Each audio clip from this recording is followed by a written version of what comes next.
सम्माननीय अध्यक्ष महोदय, नेपाली जनताले 7 दशकभन्दा बढी लामो सङ्घर्ष गरेर, बलिदानीपूर्ण सङ्घर्ष गरेर नेपालमा ठुलो ऐतिहासिक राजनीतिक परिवर्तन हासिल गर्यौं र त्यसलाई हामीले नेपालको संविधानमा नेपाली जनताका प्रतिनिधिहरूले आफ्नो सार्वभौम अधिकारको प्रयोग गरेर संस्थागत गर्यौं र नयाँ संविधान निर्माणको प्रक्रिया पछि संविधान क्रियान्वयनको प्रक्रिया अगाडि बढायौं। वास्तवमा नेपालका सबै लोकतन्त्रवादी शक्तिहरूको लागि एउटा गर्वको विषय रह्यो कि नेपालमा नेपाली जनताले 6 दशकभन्दा बढी सङ्घर्ष गरेर एउटा नयाँ मोडेलको लोकतन्त्र, परम्परागत संसदीय गणतन्त्रभन्दा उन्नत प्रकारको समाजवाद उन्मुख समावेशी लोकतन्त्र स्थापित गरे। राजनीतिक प्रणालीको हिसाबले सङ्घीय लोकतान्त्रिक गणतन्त्र र सामाजिक सार्थत्वको हिसाबले समाजवाद उन्मुख समावेशी लोकतन्त्र स्थापित गरियो। त्यो सबै लोकतन्त्रवादीहरूको लागि गर्वको विषय हो र नेपाली कम्युनिस्टहरूको लागि भने अझ गर्वका अतिरिक्त ऐतिहासिक अवसर प्राप्त भयो। आफैले निर्माण गरेको संविधान, आफैले जारी गरेको संविधान, त्यो संविधान कार्यान्वयनको प्रक्रिया अन्तर्गत निर्वाचनमा गएपछि नेपाली जनताले यो संविधानको कार्यान्वयन गरेर राजनीतिक उपलब्धिहरूलाई सामाजिक आर्थिक क्षेत्रमा रूपान्तरण गर्ने, सामाजिक न्यायसहितको समृद्ध मुलुक बनाउने, समाजवादको आधार तयार पार्ने र समाजवाद निर्माणको दिशातिर अगाडि बढ्ने जनादेश पनि हामीलाई दियो र वास्तवमा नेपालमा शान्तिपूर्ण प्रतिस्पर्धाबाटै संवैधानिक बाटोबाट नै 21औं शताब्दी अनुरूपको नयाँ मोडेलको समाजवाद निर्माण गर्ने ऐतिहासिक अवसर नेपाली कम्युनिस्टहरूलाई प्राप्त भयो र आजको हाम्रो ऐतिहासिक जिम्मेवारी यही संविधानको कार्यान्वयन गरेर सामाजिक आर्थिक रूपान्तरण गर्ने, समाजवादको आधार तयार पार्ने र समाजवादको दिशातिर अगाडि बढ्ने हो। तर सम्माननीय अध्यक्ष महोदय, यद्यपि त्यही सङ्घर्षको परिणाम स्वरूप आज सम्माननीय अध्यक्षको त्यो सिटमा आसीन हुनुहुन्छ। म आज यहाँ राष्ट्रिय सभाको यो गरिमामय अधिवेशन बैठकमा बोल्ने अवसरबाट युक्त छु र हामी बोलिराखेका छौँ। तर यही 77 साल पुस 5 गते सम्माननीय प्रधानमन्त्री केपी ओलीको नेतृत्वको सरकारले संविधानको ठाडो उल्लङ्घन गरेर नेपालमा संविधानले दिँदै नदिएको अधिकार प्रयोग गरी प्रतिनिधि सभा विघटन गर्ने असंवैधानिक कदम चालियो। यो कदम असंवैधानिक मात्रै होइन, यो अलोकतान्त्रिक हो, यो प्रतिगामी हो र यो स्वेच्छाचारी र निरङ्कुश कदम हो। यसले नेपालमा नेपाली जनताले लडेर ल्याएको उपलब्धिहरूलाई खोज्ने काम गरेको छ, अपहरित गर्ने काम गरेको छ। यो तत्कालको एउटा प्रतिगामी कदम मात्र होइन, यसले समग्र प्रतिबन्धको आधार तयार गर्ने त होइन भन्ने ठुलो आशंका पैदा गरेको छ र हामीले ल्याएको ऐतिहासिक राजनीतिक परिवर्तनमाथि कालो बादल मड्यारिन थालेको छ। तर नेपाली जनताले यसलाई कुनै पनि हालतमा रक्षा गरी छाड्नेछन् भन्ने सङ्कल्प गरेका पनि छन्। म प्रश्नसँग भन्न चाहन्छु सम्माननीय अध्यक्ष महोदय, के यो संवैधानिक छ? कसैले भन्न सक्छ यो संवैधानिक छ? त्यतिखेर संविधान निर्माण गर्दा हामी सबैले राष्ट्रिय राजनीतिक एकता कायम गर्यौं, राष्ट्रिय राजनीतिक सहमति कायम गर्यौं कि अब राजनीतिक स्थिरता सुनिश्चित गर्नका निम्ति पहिला जस्तो संसद विघटन गर्ने अधिकार अब कुनै प्रधानमन्त्रीलाई नदिने भनेर राष्ट्रिय राजनीतिक सहमति कायम गर्यौं। त्यो राजनीतिक सहमतिको आधारमा संविधानमा हामीले त्यो व्यवस्था गर्यौं। यो सबैलाई थाहा छ, नेपाली आम जनतालाई थाहा छ कि राष्ट्रिय राजनीतिक सहमति त्यतिखेर के थियो र अहिले संविधानविद, कानुन व्यवसायी, कानुनको विद्यार्थी मात्र होइन, संविधानको धारा अक्षर पढ्न सक्ने सबै नेपालीलाई थाहा छ कि संविधानमा प्रधानमन्त्रीलाई संसद वा प्रतिनिधि सभाको विघटन गर्ने कुनै विशेषाधिकार छैन। त्यति हुँदाहुँदै पनि संविधानमा हुँदै नभएको अधिकारको प्रयोगको हवाला दिँदै संविधानलाई माथि घात गरियो र प्रतिनिधि सभा विघटन गरियो। सम्माननीय अध्यक्ष महोदय, यो संविधानको धारा 76 को 1, धारा 76 1, 2, धारा 76 3, धारा 76 5, 4वटा धाराहरूले सरकार निर्माणको विकल्पहरू प्रदान गरेको छ। पहिलो विकल्प, बहुमत प्राप्त दलको नेता प्रधानमन्त्री हुन्छन्। त्यस्तो हुन सकेन भने दुईभन्दा बढी पार्टीहरूको समर्थन प्राप्त व्यक्तिले सरकार गठन गर्छ। त्यो पनि हुन सकेन भने सबभन्दा ठुलो पार्टीलाई सरकार बनाउने अवसर दिइन्छ। त्यो पनि भएन भने त्यतिखेर कुनै प्रतिनिधि सभाको सदस्यले मलाई बहुमत छ भन्ने कुनै आधार देखायो भने उसलाई पनि संविधानको धारा 76(5) अन्तर्गत अवसर दिइन्छ। तर कुनै पनि कोणबाट एक मात्रै होइन 5 सम्म आउने कुनै सम्भावना अन्तर्गत सरकार बनेन भने यो संविधानले के भन्छ, संविधान धारा 76(7) अन्तर्गत भने त्यतिखेर प्रतिनिधि सभा स्वतः विघटन हुन्छ। त्यसकारणले प्रतिनिधि सभा विघटन गर्ने अधिकार विशेषाधिकार दिएको छैन। सरकार बन्नै सकेन भने प्रतिनिधि सभा विघटन हुने अवस्थाको उल्लेख गरेको छ संविधानले। र प्रधानमन्त्रीलाई विशेषाधिकार होइन, अधिकार होइन। यदि सरकार बन्नै नसक्ने स्थिति भयो भने दुई खालको प्रधानमन्त्रीलाई प्रतिनिधि सभा विघटनको अवस्थाको निम्ति बाध्यकारी दायित्व दिएको छ विघटनको सिफारिस गर्न, अधिकार होइन। त्यतिखेर विघटनको सिफारिस गर्नै पर्छ। जब सरकार बन्दैन वा सरकार बन्ने विकल्प अन्तर्गत बनेको प्रधानमन्त्रीले विश्वासको मत प्राप्त गर्न सक्दैन, त्यसपछि 30 दिनभित्र प्रतिनिधि सभा स्वतः विघटन हुने र 6 महिनाभित्र निर्वाचन हुने प्रावधान छ। र त्यसको निम्ति म चाहिँ सिफारिस गरौँ कि नगरौँ भन्न पाउँदैन। अधिकार भनेको गरौँ कि नगरौँ भन्ने हो। त्यतिखेर प्रतिनिधि सभा स्वतः विघटन हुन्छ।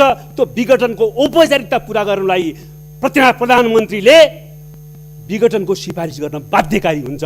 त्यस कारणले गर्दाखेरि अहिलेको संविधानको धारा 76ले कहीँ कतै र संविधानको कुनै धाराले प्रधानमन्त्रीलाई प्रतिनिधि सभा विघटन गर्ने अधिकार दिएको छैन। त्यो प्रश्न छ, त्यसकारण यो असंवैधानिक हो। र भनिन्छ धारा 85 को एउटा हरफ यस संविधान बमोजिम प्रतिनिधि सभा विघटन हुनुभन्दा अगाडि भन्ने शब्दको टिपेर त्यो त विघटन हुन सक्ने रहेछ नि भनिन्छ। म फेरि भन्न चाहन्छु, विघटन गर्ने अधिकार छैन। विघटन हुने स्थिति छ सरकार नबनेको अवस्थामा। कुनै मान्छेले बकपत्र दियो अथवा कुनै आफ्नो सम्पत्ति मृत्युपछि सेकपछि अरू कसैलाई दिने भनेर शब्द फेला पार्यो भने मारेर दिने भन्ने अर्थ लाग्छ सभामुख महोदय। त्यसकारणले यो पूर्ण रूपमा असंवैधानिक छ, संविधान विरोधी छ, त्यसमा कुनै दुविधा छैन। अब अर्को पक्ष पनि आएको छ, यो संवैधानिक त कसैले भन्न सकेका छैन। पूर्व प्रधान न्यायाधीशहरू, बारका पूर्व अध्यक्षहरू, पूर्व महान्यायाधिवक्ताहरू, सबै कानुन व्यवसायीहरू, सबै राजनीतिक पार्टीका नेताहरू, राजनीतिक पार्टीहरू, सबै बुद्धिजीवीहरूले एक स्वरले भनेको छ असंवैधानिक र अलोकतान्त्रिक छ भनेर। तर हाम्रो प्रधानमन्त्री र प्रधानमन्त्रीका समर्थन गर्ने कतिपय साथीहरूले भन्नुभएको छ यो राजनीतिक बाध्यता पर्यो, संवैधानिक त होइन। संवैधानिक हो भन्न त सकिँदैन, राजनीतिक बाध्यता पर्यो। के बाध्यता? कुनै बाध्यताका कारणले संविधान मिच्न पाइँदैन, संविधानमाथि प्रहार गर्न पाइँदैन, संविधानलाई उल्लङ्घन गर्न पाइँदैन, यो राजनीतिक परिवर्तनमाथि आक्रमण गर्न पाइँदैन। अब रह्यो हाम्रो पार्टीभित्रकै अवस्थाको कुरा गर्ने हो भने यो सम्मानित सदनसम्म पार्टीभित्रको धेरै कुरा गर्न चाहन्न। तर पार्टीलाई विधि पद्धतिमा सञ्चालन गर्न, सक्रिय बनाउन र पार्टीको मार्गदर्शनमा सरकार चलाउन र सरकारलाई जनमुखी बनाएर समृद्धिको लक्ष्य पुरा गर्न पार्टीमा निश्चय पनि छलफल भएका थिए।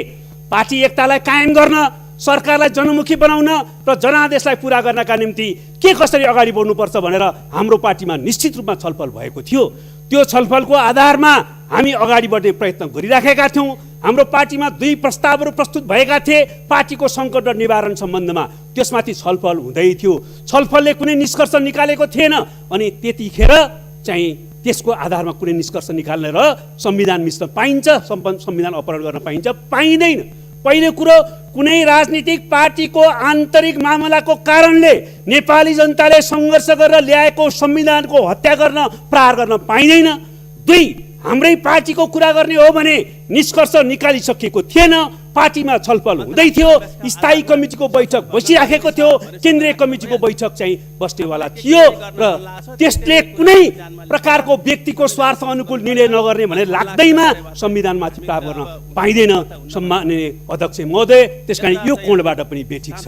त्यसै जहाँसम्म सर्वोच्च अदालतको प्रश्न छ, यो सम्मानित सर्वोच्च अदालतमा अहिले विचाराधीन छ। संविधान अन्तर्गत सर्वोच्च अदालतले निर्णय गर्ने हो।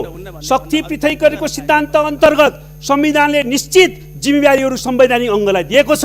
संवैधानिक अङ्गहरूको भूमिकाप्रति, स्वच्छ उनीहरूको काम कारबाहीप्रति, स्वतन्त्र भूमिकाप्रति हामी विश्वस्त छौँ। तर एउटा कुरा प्रश्न छ, सर्वोच्च अदालतले पनि संविधानकै आधारमा टेकेर फैसला गर्ने हो, संविधान बाहिर गएर होइन। सर्वोच्च अदालतलाई हाम्रो संविधानले संविधान संशोधन गर्ने अधिकार दिएको छैन, संविधान अन्तर्गत फैसला गर्ने मात्रै अधिकार दिएको छ। र त्यसको साथसाथै सर्वोच्च अदालतले संविधान संशोधन गर्ने यो मात्रै विषयमा गर्यो भने यो संविधान कागजको खोस्टमा परिणत हुन्छ। संविधानमा हुँदै नभएको प्रावधान कसैले प्रयोग गर्ने र त्यसलाई अनुमोदन गर्न संविधान संशोधनको फैसला सर्वोच्च अदालतले गर्यो भने यो कागजको खोस्टोमा संविधान परिणत हुन्छ, संविधान च्यातिएको अवस्था हुन्छ र समग्र व्यवस्थामाथि एउटा प्रहार हुन्छ र समग्र व्यवस्था उल्टिने प्रतिगमनको दिशातिर जाने खतरा हुन्छ। त्यो कुरा कुनै पनि हातमा सही हुन सक्दैन। त्यसैले संविधान सम्मत ढङ्गले अदालतले फैसला गर्नेछ भन्ने कुरा हामी विश्वस्त छौँ। जहाँसम्म सम्माननीय अध्यक्षज्यू अहिलेको परिस्थितिको कुरा छ, सम्माननीय प्रधानमन्त्रीज्यूलाई पनि त्यत्रो लोकतन्त्रको सङ्घर्ष गर्नुभयो, उहाँ जेल बस्नुभयो। अहिले म फेरि भन्न चाहन्छु, हाम्रो कुनै पदीय स्वार्थमा घात हुने भन्ने कसैलाई लाग्यो भने वा हुने नै भयो भने पनि पार्टी एकता पनि पदका निम्ति र संविधान पनि लोकतन्त्र पनि पदका निम्ति, पार्टी विधान पनि पदका निम्ति, संविधान पनि कुनै पदका निम्ति आफ्नो पदको रक्षा नहुने भयो भने पार्टी एकता पनि भङ्ग, लोकतन्त्रमाथि पनि प्रहार, पार्टी विधान पनि मान्दिन, संविधान पनि मान्दिन भन्न पाइँदैन सभामुख महोदय। त्यसै कारणले म विनम्रतापूर्वक अनुरोध गर्न चाहन्छु, अहिले पनि अवसर छ त्यो असंवैधानिक घोषणाप्रति आत्मालोचना गर्दै अब प्रतिनिधि सभा सुचारू होस् भन्ने दिशातिर प्रधानमन्त्रीज्यू पनि आयो भने एउटा सिलसिला सुरु हुन्छ, संविधानलाई ट्र्याकमा राखिन्छ, लोकतन्त्रको रक्षा गरिन्छ। त्यति मात्रै होइन, एकीकृत नेपाली कम्युनिस्ट आन्दोलनलाई अगाडि बढाउने, हाम्रो पार्टी एकतालाई फेरि एकताबद्ध गरेर अगाडि बढाउने सम्भावना पनि पैदा हुन्छ। त्यसको निम्ति पनि म अनुरोध गर्न चाहन्छु। र अन्तमा सम्माननीय अध्यक्ष महोदय, हामीले यतिखेर हाम्रा पुर्खाहरूलाई सम्झौँ। यति सुन्दर देश दियो, सबै उपनिवेश हुँदा पनि यो महादेशमा हाम्रो देशलाई स्वतन्त्र बनाएर राख्नुभयो हाम्रा पुर्खाहरूले। हाम्रा पुर्खाहरूले सगरमाथाको देश दिनुभयो, लुम्बिनी बुद्धको देश दिनुभयो, जनकपुरको देश दिनुभयो, जनकको देश दिनुभयो र सारा देशभित्र जलवायुको हिसाबले, हावापानीको हिसाबले, विकासका सम्भावनाको हिसाबले यता सम्भावना भएको देश दिनुभयो। र अहिले हामीले त्यो सम्भावनालाई साकार पार्नको निम्ति समृद्ध नेपाल बनाउनको निम्ति लोकतन्त्रको निम्ति लड्यौँ र लोकतान्त्रिक नेपालको स्थापना गर्यौँ। अब हामीले त्यो लोकतन्त्रको रक्षा गरेर, लोकतन्त्रलाई अझ विकास गरेर, संविधानका कमी कमजोरलाई अझ परिमार्जन गरेर, हामीले सामाजिक आर्थिक रूपान्तरण गरेर समृद्ध नेपाल बनाएर शिक्षा, स्वास्थ्य, रोजगारी, खाद्यान्न, आवास सबै मौलिक अधिकारको ग्यारेन्टी गरेर आम जनतालाई परिवर्तनको अनुभूति आफ्नै पोल्टामा प्राप्त गर्ने स्थिति सिर्जना गरेर समृद्ध नेपाल र समाजवादी नेपाल बनाउनु हो। त्यो हाम्रो पुर्खाको स्मृति गरेर हामीले कसरी सामना गर्न सक्छौँ? के भनेर सामना गर्न सक्छौँ? शहीदहरूलाई हामीले कसरी सम्झने, कसरी श्रद्धाञ्जली दिने? तिनले केका निम्ति रगत बगाए? फेरि लोकतन्त्र ल्याउने, फेरि लोकतन्त्र मिच्ने अनि प्रतिगमनको विरोधी फेरि सङ्घर्ष गरिराख। समृद्ध नेपाल बनाउनु छैन। आदिवासी जनजाति, महिला, दलित, अल्पसङ्ख्यक समुदाय, आम शोषित पीडित जनतालाई, पिछडेको जनतालाई जीवन फेर्न समृद्ध नेपाल बनाउने काम गर्नु छैन। फेरि संविधान मिच, लोकतन्त्रको हत्या गर, फेरि प्रतिगमन विरोधी आन्दोलन गर। यसैको निम्ति हो त हामीले सङ्घर्ष गरेको र शहीदहरूले बलिदान दिएको, हाम्रो पुर्खाले यो देश हामीलाई दिएको। त्यस कारणले पुर्खालाई स्मरण गरौँ, शहीदहरूलाई स्मरण गरौँ, उनीहरूलाई श्रद्धाञ्जली दिँदै राखेर सोचौँ। हामी सबैले आत्मालोचक पनि हौँ। कुनै एउटा व्यक्तिलाई मात्रै पनि म भन्दिनँ, राजनीतिक पार्टीहरू, राजनीतिक नेताहरू, हामी सबै आत्मालोचक हौँ। हामीले के गरिराखेका छौँ? हामी सबैका कमी कमजोरीप्रति पनि हामी आत्मालोचक हौँ। यो नयाँ नेपाल बनाऊँ, त्यसको निम्ति हामी अगाडि बढौँ। तर एकातिर सधैँ प्रतिगमन हुने र प्रतिगमन लडिरहने, जनताको जीवन बर्बाद हुने, जनजीविकाको समस्या त्यस्तै भइरहने, 40 लाख नेपाली श्रमिकहरू विदेशमा बसिरहनु पर्ने, रगत पसिना विदेशी भूमिमा सुहाइरहनु पर्ने र नेपालको राजनीति चाहिँ राजनीति फेरि सत्ताको फोरी खेलो भन्ने स्थिति बनिरहने हो त। त्यसैले प्रतिगमन होइन, लोकतन्त्रको विकास गरौँ, समृद्ध नेपाल बनाऊँ। राजनीति फोहोर खेल होइन, राजनीतिलाई सफा गरौँ, विचार, सिद्धान्त, राजनीति, नीतिज्ञता, मूल्यको आधारमा अगाडि बढौँ। त्यसको निम्ति म सबैलाई अपिल गर्दै बिदा हुन्छु। धन्यवाद।